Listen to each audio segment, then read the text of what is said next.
الحمد للہ رب العالمین والصلاة والسلام علی سید الانبیاء والمرسلین اما بعد فاعوذ باللہ من الشیطان الرجیم بسم اللہ الرحمن الرحیم السلام علیکم ورحمۃ اللہ وبرکاتہ۔ احباب ذی وقار، مرزا جیلمی خود کو فرقوں سے پاک قرار دیتا ہے اور یہ تشہیر اس نے جاری اور ساری رکھی ہے کہ اس کے فالورز ہر جگہ پہ یہ کہیں کہ ہمارا کوئی فرقہ نہیں، ہمارا کوئی فرقہ نہیں، جبکہ اہل علم حضرات، اہل فکر و دانش اس بات سے بخوبی واقف ہیں کہ اس نے اپنا ایک باقاعدہ طور پہ نیا فرقہ لانچ کر دیا ہے جس کا نام مسلم علمی کتابی رکھا ہے۔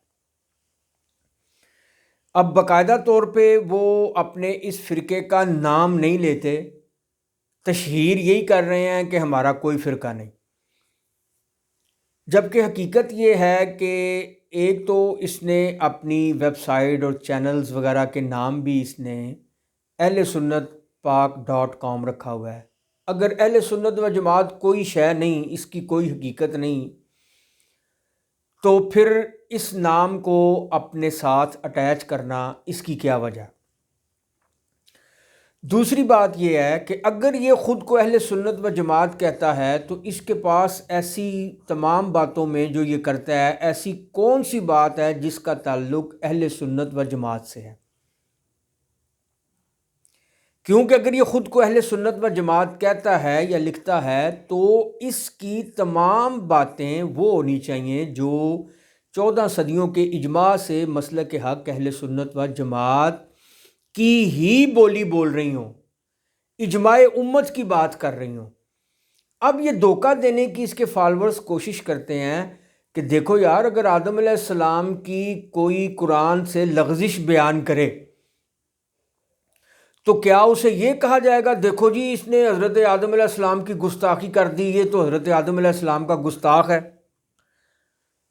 اس کے علاوہ اگر کوئی حضرت یونس علیہ السلام کی بات کرے تو کیا یہ کہا جائے گا کہ حضرت یونس علیہ السلام کا یہ گستاخ ہے، دیکھو جی ان کی بات، حالانکہ وہ باتیں تو قرآن نے بیان کی ہیں، اس طرح اور دیگر انبیاء کرام علیہم السلام کی۔ تو یہ دھوکہ دیتے ہیں، اصل میں ان کو کہانی کرائی گئی ہے اور یہ آگے کہانی کرانے کی کوشش کرتے ہیں اور لوگوں کو دام میں اپنے جال میں پھنسانے کی کوشش کرتے ہیں کہ دیکھو یار، اگر آدم علیہ السلام کی کوئی لغزش بیان کرے تو وہ تو قرآن نے بیان کی ہے، اگر تم اس غلطی بیان کرنے والے یا لغزش بیان کرنے والے پہ اٹیک کرو گے تو یہ اٹیک تو قرآن پہ ہے۔ اگر نوح علیہ السلام نے جو اپنے بیٹے کے بارے میں اللہ رب العزت سے بخشش کی بات کی تھی، تو دیکھو جی یہ وہ کافر کے بارے میں وہ بخشش کی بات کی تو یہ تو اللہ نے قرآن میں بیان کیا ہے۔ یونس علیہ السلام جو قوم سے ناراض ہو کے چلے گئے، یہ تو اللہ نے بیان کیا ہے۔ تو اگر اب کوئی اس بات کو نقل کرے، قرآن کی بات کو آگے بیان کرے، تو تم اگر اس کو گستاخ کہتے ہو تو پھر تو قرآن مجید فرقان حمید پہ بھی فتویٰ لگانا پڑے گا۔ تو یہ بات کہہ کے اس کے بعد وہ کہتے ہیں کہ اسی طرح اگر احادیث میں کچھ نقل ہے، محدثین نے بیان کیا ہے، تو ہم ان کو آگے بیان کرتے ہیں یا مرزا جیلمی ان کو آگے بیان کرتا ہے، تو کیا مرزا جیلمی کو گستاخ کہا جائے گا، توہین کا مرتکب کہا جائے گا؟ اگر مرزا جیلمی کو کہو گے تو پھر یہی فتویٰ ان محدثین پہ بھی لگے گا جنہوں نے احادیث میں یہ باتیں نقل کی ہیں۔ ٹھیک ہے جی، یہی اعتراض ہے نا۔ اب ہم یہ کہتے ہیں کہ ان کو یہ کہانی کرائی گئی ہے، ان کی عقلوں کو سلب کیا گیا ہے اور ان کی برین واشنگ کی گئی ہے۔ مرزا جیلمی کا یہی کام ہے، صبح و شام وہ یہی کرتا ہے، لوگوں کو گمراہ کرنے کی کوشش کرتا ہے۔ آپ خود بتائیں، ہم سب سے پہلے ان سے یہ پوچھتے ہیں کہ تم آدم علیہ السلام کی قرآن سے وہ لغزش یا خطا جو تم بیان کرو گے وہ کیوں کرو گے؟ کس لیے بیان کرو گے؟ اس کی وجہ بیان کرو نا کہ بھئی وہ ہم اس وجہ سے بیان کریں گے۔ کیا ان کی غلطی بیان کرو گے ان کی توہین کرنے کے لیے؟ یا کہو گے کہ یہ تو نبیوں سے بھی ہو گئی تو ہم نے کر دی تو کیا ہوا؟ تو کیا یہ موقف ٹھیک ہے؟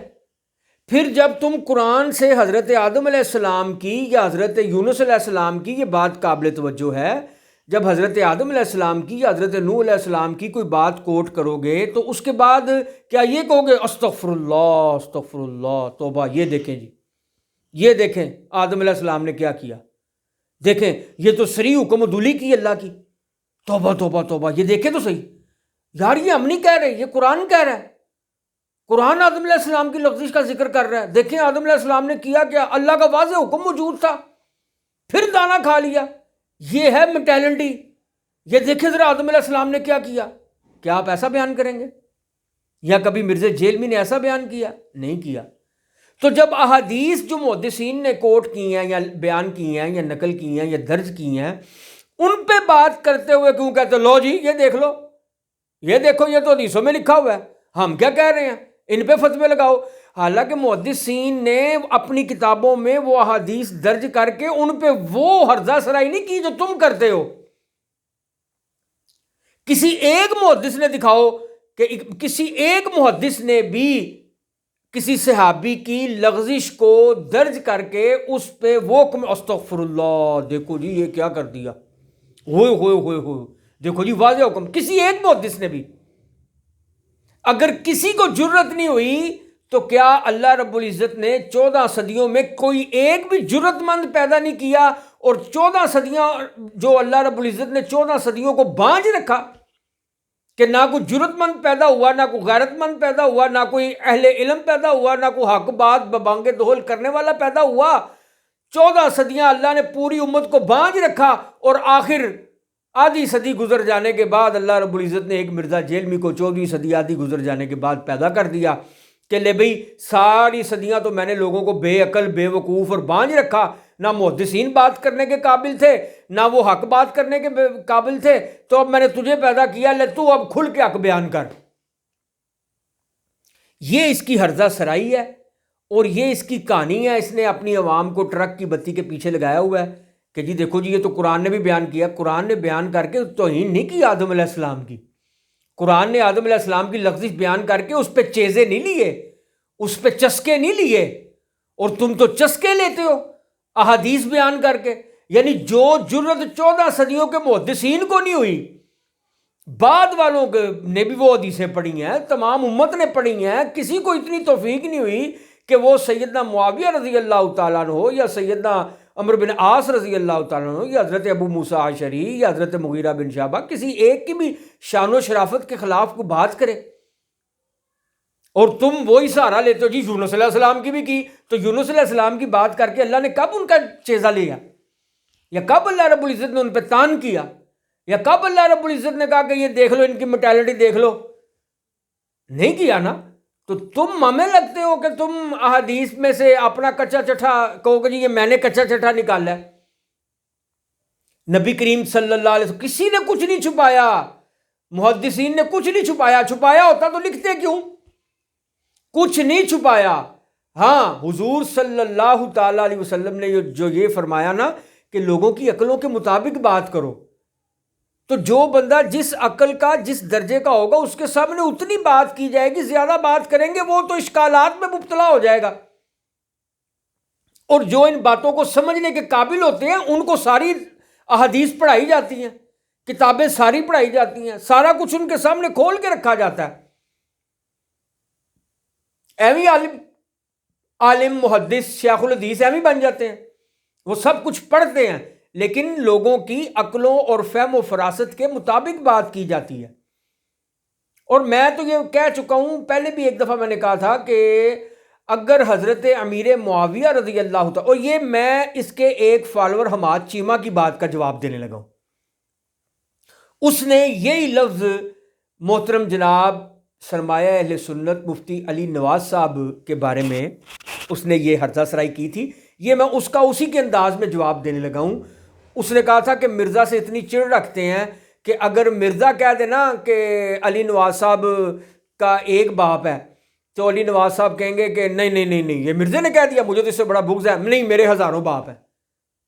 تو یہی بات میں جملہ اس پہ لٹاتا ہوں کہ اگر حضرت امیر معاویہ رضی اللہ تعالیٰ عنہ بھی کہہ دینا کہ مرزا حلالی ہے اور اس کا ایک باپ ہے، اور یہ اپنے باپ کے تخم میں سے ہے، تو اس کو حضرت امیر معاویہ رضی اللہ تعالیٰ عنہ سے اتنی چڑ ہے کہ یہ اپنے حلالی ہونے کا انکار کر دے گا۔ یہ میں نے حماد چیمہ کی بات کا جواب دیا۔ یعنی یہ اگر کہتا ہے نا صحابی رسول ہے رضی اللہ تعالیٰ عنہ، کہتا ہے نا حضرت امیر معاویہ کو، تو اگر رضی اللہ تعالیٰ عنہ جس کا خطاب ہے، جس کو رب تعالیٰ نے کہا ہے، اگر وہ بھی کہہ دینا کہ مرزا حلالی ہے، تو یہ ان کے بغض میں اس قدر مبتلا ہے کہ یہ کہہ دے گا کہ نہیں میں حلالی نہیں ہوں، کیوں؟ مجھے امیر معاویہ نے کہہ دیا۔ اور امیر معاویہ رضی اللہ تعالیٰ عنہ کے بارے میں روافظ کی جھولی میں بیٹھ کے اس قدر گستاخیاں کرنا اس نے اپنا شعار بنا لیا ہے کہ اگر اللہ رب العزت واضح نام لے کے بھی حضرت امیر معاویہ کی تعریف کرتا نا، ویسے تو تمام صحابہ کی ہے، اگر حضرت امیر معاویہ کا نام لے کے بھی اللہ رب العزت تعریف کرتا نا تو مرزا نے تب بھی نہیں ماننا تھا۔ اس نے کہنا تھا ٹھیک ہے اللہ نے جب کی تھی تب کی تھی، اس کے بعد وہ جو ہے نا میں اس کو رد کرتا ہوں، جس طرح امام حسن کی صلح 1400 سال پہلے ہوئی اور منسوخ اس نے کر دیے۔ یہ تو حال ہے، اور اس کے اندھے مقلد اس کے پیچھے بھاگ رہے ہیں۔ یعنی جو صلح حضرت امیر معاویہ رضی اللہ تعالیٰ عنہ سے حضرت امام حسن نے کی، اس کو منسوخ کون کر رہا ہے؟ اے جناب مرزا جیلمی صاحب، ڈڈو، کھو کا ڈڈو، وہ کہہ رہا ہے کہ جی وہ جو صلح نواسہ رسول نے، ابن رسول نے رسول اللہ صلی اللہ علیہ وسلم کے کہنے پہ کی تھی، آج میں اس کو منسوخ کرتا ہوں۔ تیری اتنی اوقات ہے؟ اپنا پہلے منہ دیکھ، تجھے پتہ نہیں وہ صلح کس نے کروائی ہے؟ اور خدا کے بندے کی امام حسن نے ہے، کروائی رب تعالی جل وعلا نے ہے۔ یہ بات خود حدیث بخاری کی حدیث میں لکھی ہوئی ہے، اللہ کروائے گا صلح۔ تو جس صلح کو اللہ رب العزت کروائے، امام حسن اور امیر معاویہ رضی اللہ تعالیٰ عنہ کریں، تو 14ویں صدی میں اٹھ کے کہے گا کہ میں نے منسوخ کر دی۔ حضرت عقیل بن ابی طالب رضی اللہ تعالیٰ عنہ، حضور نے فرمایا ہے عقیل مجھے تجھ سے دوہری محبت ہے، اور حضور علیہ السلام نے فرمایا کہ آل عقیل پہ صدقہ حرام ہے۔ اور یہ مرزا جیلمی کیا کہتا ہے؟ کہتا ان کی مورٹیلٹی دیکھے نا، وہ بس پیسے مال کا چکر تھا۔ کیوں کہا؟ کیونکہ وہ حضرت امیر معاویہ کے ساتھ تھے۔ تو 14 صدیوں میں کسی نے تان نہیں کیا، اس نے کہہ دیا کہ مال کا چکر تھا۔ اور پھر ہم جب کہتے ہیں نا کہ اس نے باطل فرقے اپنے ساتھ کھڑے کیے ہوئے ہیں، تو اب یہ دیکھیں جب اس نے حضرت عقیل کے بارے میں ایسی بات کی نا، تو اب وہ فرقہ جو ناسبی اور خارجی ہے، اس فرقے کے جو لوگ اس کی طرف آئے ہیں نا، جب یہ اس طرح کی کوئی بات کرے گا تو رافضی سائڈ پہ ہو جائیں گے، اور ناسبی اور خارجی اس کی بات کا تحفظ کریں گے، کیونکہ ناسبی خارجی اہل بیت کے حضرت علی کے خلاف ہے نا۔ تو اب جب عقیل بن ابی طالب کو اس نے یہ گندی بات کی، تو اب وہ جو اس کے 2 فرقے ہیں نا جو اس کی دکان میں شامل ہو چکے ہیں، اب وہ اس کی بات کا تحفظ کریں گے۔ اور جب یہ صحابہ کرام پہ بکے گا تو وہ فرقے جو صحابہ کرام سے دشمنی رکھتے ہیں، وہ اس کی اس ہرزہ سرائی کے نیچے اس کی اس ہرزہ سرائی کا ڈیفینس کریں گے۔ اور اگر یہ حدیث کے خلاف کوئی بات کرے گا کہ وہ تو ضعیف ہے اور امت نے اس کو صحیح کہا ہوگا، محدثین نے، تو وہاں پہ اس کی دکان میں وہ فرقہ جو شامل ہوا ہے منکرین حدیث کا، وہ وہاں پہ آ کے اس کی اس بات کو ڈیفینڈ کرے گا۔ یعنی سارے باطل فرقے جس بات میں جو بات روافظ کے خلاف جاتی ہے، روافظ چپ کر کے سن لیتے ہیں اور ناسبی خارجی اس کا ڈیفینڈ کرتے ہیں، اور جو بات ناسبی و خارجیوں کے خلاف جاتی ہے، شیعوں کے حق میں ہوتی ہے، وہاں پہ رافضی آ جاتے ہیں اور اس کو ڈیفینڈ کرتے ہیں، اور جو بات منکرین حدیث کو تقویت دے رہی ہوتی ہے اس کی، وہاں پہ دوسرے سائڈ پہ ہو جاتے ہیں، وہ فرقہ آ کے اس کا تحفظ کرتا ہے۔ تو وہ جو فرقوں کی دکانیں بند ہیں نا، وہ جو یہ اس کا نعرہ ہے، وہ فرقوں کی دکانیں بند نہیں ہوئیں، بلکہ تمام باطل فرقے مسلک حق اہل سنت و جماعت کی دشمنی میں اس کی دکان میں جمع ہو گئے ہیں۔ ان کا اپنا تشخص ختم ہو گیا، میں بارہا کہہ چکا۔ اب ہم رافضی کو بھی کیا کہتے ہیں؟ جیلمی، ناسبی کو جیلمی، خارجی کو جیلمی، قادیانی کو جیلمی، منکرین حدیث کو جیلمی۔ اب ہمیں ان کے علیحدہ نام لینے کی ضرورت ہی نہیں ہے۔ ہاں مرزا نے یہ کیا، اپنا تشخص ختم کر کے ان کو اپنے ساتھ شامل کر لیا۔ اللہ رب العزت جل مجد الکریم سے دعا ہے کہ اللہ تعالی ہمیں ایسے فتنوں سے محفوظ فرمائے، اور میں آپ سے بھی گزارش کروں گا کہ اپنے بچوں کو اس جانور سے بچائیں جس کا نام مرزا جیلمی ہے۔ وآخر دعوایا ان الحمد للہ رب العالمین۔